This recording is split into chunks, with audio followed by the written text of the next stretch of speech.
நாளை சங்கடகர சதுர்த்தி. விநாயகரின் அருளை பெற செய்ய வேண்டியவை.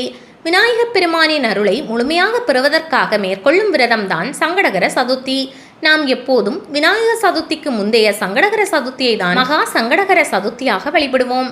ஆனால் மாதந்தோறும் வரும் சங்கடகர சதுர்த்தியை அப்படியே விட்டுவிடுவோம்.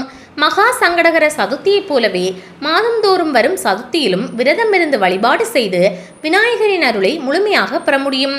குறிப்பாக செவ்வாய் மற்றும் வெள்ளிக்கிழமைகளில் வரும் சங்கடகர சதுர்த்தி மிகவும் சிறப்பு வாய்ந்தது. அந்த வகையில் நாளை வரும் சங்கடகர சதுர்த்தி வழிபாடு எவ்வாறு செய்யலாம் என்று பார்ப்போம். சங்கடகர சதுர்த்தி விரதம் மேற்கொள்ள விரும்புபவர்கள் அதிகாலையில் எழுந்து நீராட வேண்டும்.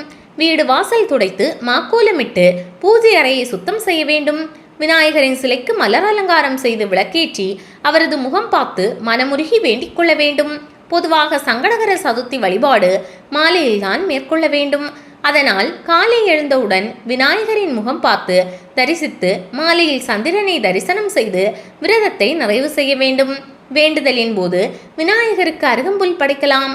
விரதம் இருக்க முடியாதவர்கள் அன்றைய நாள் முழுவதும் உண்ணாமல் விரதம் இருக்கலாம். விரதம் இருக்க முடியாதவர்கள் பால் பழம் முதலானவற்றை சாப்பிடலாம். இப்படியும் விரதம் இருக்க முடியாதவர்கள் உப்பில்லாத பண்டம் முதலான எளிமையான உணவுப் பொருட்களை எடுத்துக்கொள்ளலாம்.